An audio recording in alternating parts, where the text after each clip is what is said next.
Hi.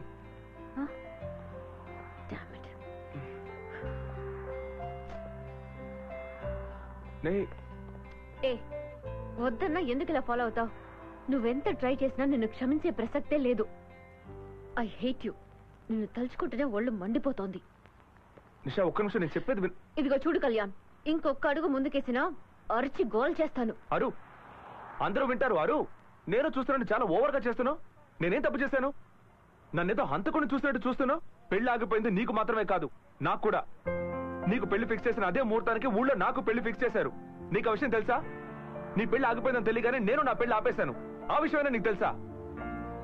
ఎప్పుడు చూసినా నీ గురించి ఆలోచిస్తున్నావు. ఇందులో నేను కూడా ఎఫెక్ట్ అయ్యాను. మా నాన్న చేసిన తప్పుకి నన్నే చేయమంటావు నిషా? నేను చేసిన పెద్ద తప్పు నిన్ను లవ్ చేయడమే. అందుకే నేను నీ వెంట పడ్డాను, నీకు హెల్ప్ చేస్తున్నట్టు నీతో తిరిగాను. మన మధ్య ఇంత జరిగింది, అసలు ఏమీ జరిగినట్టు ఎందుకు నిషా నన్ను ఇలా అవాయిడ్ చేస్తున్నావు? ఇన్ని రోజులుగా నేను నీ వెంట తిరుగుతూనే ఉన్నాను. నా మీద కొంచెం కూడా నీకు లవ్ కలగలేదా?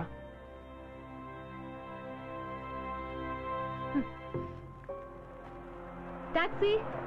నిషా, నేను ఎంత చెప్పినా నువ్వు మారవా? పో నిషా, పో. నువ్వు నన్ను లవ్ చేస్తున్నావు, కానీ నీ ఈగో వల్లే చెప్పలేకపోతున్నావు. ఏదో ఒక రోజు నువ్వు నా లవ్ ని ఫీల్ అవుతావు. అప్పుడు నా కోసం నువ్వు పరిగెత్తుకుంటూ వస్తావు. ఆ రోజు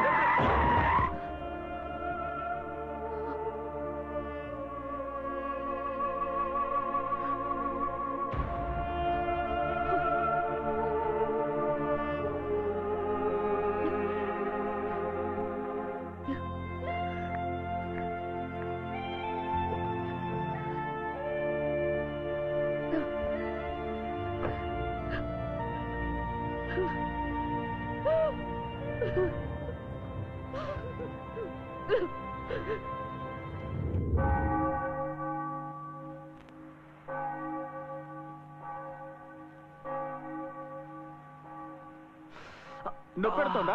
బాగా నొప్పెట్టాలరా. ఆయన కళ్ళు మూసుకొని రోడ్డు మీద నడుస్తారంటరా. నీకిలా జరిగిందని మీ నాన్నకు తెలిస్తే ఆయన ప్రాణాలే వదిలేస్తాడరా. కానీ నువ్వు ప్రాణాలతో ఉన్నావో లేదో చూడకుండానే ఆ అమ్మాయి వెళ్ళిపోయిందిరా. నీ టైం బాగుండి చిన్న దెబ్బతో తప్పించుకున్నావు. ఒకవేళ కాలో చెయ్యి విరుగుంటే నువ్వు జీవితాంతం బాధపడేవాడివి. నా మాట విను మచ్చా, ఈ లవ్ గివ్ నీకు సరిపడవరా. అందుకని ఊరు వెళ్ళిపోదాం రా. సరో, నీ వాయిస్ విన్న దగ్గర నుంచి నాకు తెగ మూడొచ్చేస్తుంది. ఒక్క ముద్దేవా? వద్దు మామా, చూస్తున్నారు. ఎవరు చూస్తున్నారా? వీళ్ళందరూ. అలా అంటే ఎలా? అందరూ చెప్తున్నారు కదా, ఇచ్చేయమ్మా. ఏమంటారు?